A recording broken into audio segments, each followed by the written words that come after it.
Good morning, all the students. You are welcome on another part of this chapter. The chapter is separation of substances. यानी कि जो हम किसी भी substance को क्या करते हैं, सेपरेशन करते हैं, उसके बारे में हम जानेंगे. तो चलिए शुरू करते हैं.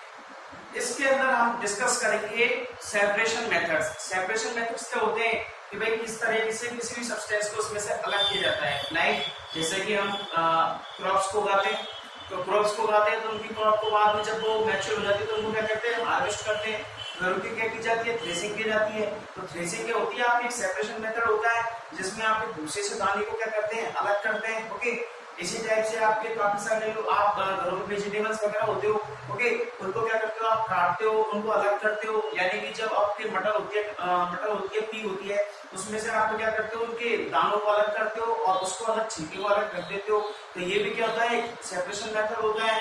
इसके अलावा काफी सारे सेपरेशन मेथड्स होते हैं, जैसे कि हम कुछ भी चीज खाते हैं और उसका रेपर क्या करते हैं, उसको अलग कर देते हैं. वो भी क्या होता है, सेपरेशन मेथड होता है. ओके, इसके अलावा हम जब दही पिलाते हैं, यानी कि जब हम क्या करते हैं कि जब आपके दूध से जब हम क्रीम निकालते हैं और क्रीम से फिर हम क्या करते हैं, घी निकालते हैं, तो वो भी क्या होता है, आपके एक सेपरेशन मेथड होता है. यानी कि जब आप क्रीम निकालते हो, क्रीम से क्या करते हो, आप छाछ को अलग करते हो. ओके, इसके अलावा आपके उससे क्या अलग होता है, घी अलग होता है, रॉ घी जिसे बोलते हैं. ओके, तो ये भी क्या है, एक सेपरेशन मेथड होता है. ओके, काफी सारी सबसे हमारे चारों सब्सटेंस होते हैं, आप जानते हो, और उनको क्या करना पड़ता है, अलग करना पड़ता है, क्योंकि हम उन्हें डायरेक्ट यूज में ले नहीं सकते. और उनके प्रोडक्ट्स भी क्या होते हैं, सेपरेशन मेथड से अलग अलग टाइप के हो जाते हैं. ओके, इस टाइप से हमारे एवरीडे लाइफ में हमको सब्सटेंस के सेपरेशन मेथड की रिक्वायरमेंट होती है. स्टूडेंट्स, इसी सीरीज में अगर आगे बढ़ते हैं तो हम क्या पढ़ेंगे, सबसे पहले इंपोर्टेंट टर्म्स.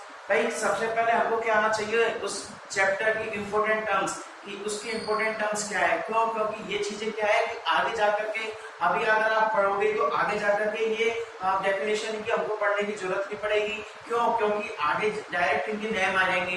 बोल देंगे भाई आपसे चैमिंग. चैमिंग क्या होता है, भाई आपको पता होना चाहिए चैमिंग क्या होता है. The process of separating the constituents of a liquid why irritating is vigorously. यानी कि एक ऐसी प्रोसेस जिसमें आपके लिक्विड से अलग किया जाता है. ओके, यानी ऐसी प्रोसेस जिसमें कॉन्स्टिट्यूट्स ऑफ ए लिक्विड, यानी कि जो लिक्विड के कॉन्स्टिट्यूट्स होते हैं, यानी कि जो उसके पार्टिकल्स होते हैं, बाय अगेटिंग इज वाइगरसली, उसको क्या है, अलग किया जाता है. तो उसे क्या बोलते हैं, हम आपके चैमिंग मेथड बोलते हैं. क्या बोलते हैं, चैमिंग मेथड बोलते हैं. ओके, अब एग्जांपल से समझते हैं. बिना एग्जांपल के कोई चीज पॉसिबल नहीं है. एग्जांपल से है, butter is separated out from curd. यानी कि जो आपके बटर होता है, यानी जो आपके मक्खन होता है, उसको सेपरेट किया जाता है किससे, फ्रॉम कर्ड. ओके, कर्ड से क्या बनाया जाता है, आपके बटर बनाया जाता है. ओके, इससे अलग किया जाता है. तो ये आपके क्या हुआ, चैमिंग मेथड हुआ, किसका, सेपरेशन मेथड. ओके, इसके अलावा बात करें removing peas from pea shell, यानी कि अदर एग्जांपल क्या आ रहा है, रिमूविंग मैंने आपको बताया था, यानी मटर के जो दाने होते हैं, यानी पीस ऑफ मटर पी होते हैं, उनको क्या कहते हैं, पी की जो सेल होती है, जो उसकी कवरिंग होती है, यानी जो उसका छिलका होता है, उससे मटर के दाने को क्या किया जाता है, अलग किया जाता है. Removing peas from pea shell. Okay, उसको क्या बोलते हैं, पी सेल बोलते हैं, उसके छिलके को. अगला आता है आपके example, removing cotton seeds from cotton fibre. यानी कि हमने पढ़ा है लास्ट क्लास में कॉटन के बारे में, कॉटन फाइबर के बारे में, कि भाई जो कॉटन के सीड्स होते हैं, यानी कि रिमूविंग कॉटन सीड्स, कॉटन के सीड्स को अलग करना होता है. कहां से, फ्रॉम कॉटन फाइबर.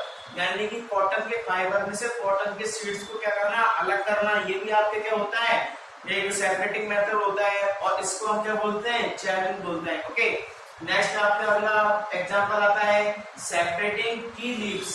यानी कि जो चाय की पत्तियां होती है, जो टी लीव्स होती है, उनको सेपरेट करना फ्रॉम ए स्ट्रेनर. यानी कि स्ट्रेनर से टी की लीव्स को अलग करना. ये भी आपका क्या हुआ, एक सेपरेटिंग मेथड हुआ. ओके, तो यानी कि चैमिंग प्रोसेस में क्या होता है, चैमिंग प्रोसेस में होता है आपके जो लिक्विड के पार्टिकल्स होते हैं, जो लिक्विड के सब्सटेंस होते हैं, जैसे बोल सकते हैं हम कॉन्स्टिट्यूएंट्स बोल सकते हैं, उनको अलग करना. कौन सी मेथड होता है आपका, separating method of charming. Okay, इसके अलावा अगर बात करें एग्जांपल्स की तो पहला हमने पढ़ा था butter. Butter is separated out from curd, यानी कि बटर जो होता है उसको अलग करना कहां से, कर्ड में से। ओके, नेक्स्ट आपका एग्जांपल आता है removing peas from pea shell, यानी कि मटर के दाने, मटर के छिलके से मटर के दानों को अलग करना, यानी कि पी सेल में से पी के जो पीस होते हैं उनको सेपरेट करना, उनको अलग करना। नेक्स्ट एग्जांपल आता है removing cotton seeds from cotton fibre, यानी कि जो कॉटन सीड्स होते हैं, कॉटन के जो बीज होते हैं, ओके, उनको अलग करना किसमें से, कॉटन फाइबर में से। ये भी क्या आपका होता है, सेपरेटिंग मेथड होता है। ओके, नेक्स्ट लास्ट आता है आपके सेपरेटिंग टी लीव्स फ्रॉम ए स्ट्रैनर, यानी कि जो स्ट्रैनर होता है उसमें से आपके टी की जो लीव्स होती है, चाय की जो पत्तियां होती है, उनको अलग करना। तो ये भी क्या हुआ, आपके एक सेपरेटिंग मेथड हुआ। ओके, यानी कि अभी हमने क्या पढ़ा है, चार्मिंग के बारे में। ओके, अब नेक्स्ट हम बात करेंगे अगली क्लास में, क्योंकि आगे की जो क्लास होगी वो आपकी लेंथी होने वाली है, इसके लिए आपको प्रिपेयर होना पड़ेगा। ओके, मैंने आपको बेसिकली बता दिया है चार्मिंग के बारे में। नेक्स्ट प्रोसेस को पढ़ेंगे हम नेक्स्ट क्लास में। Okay students, thank you.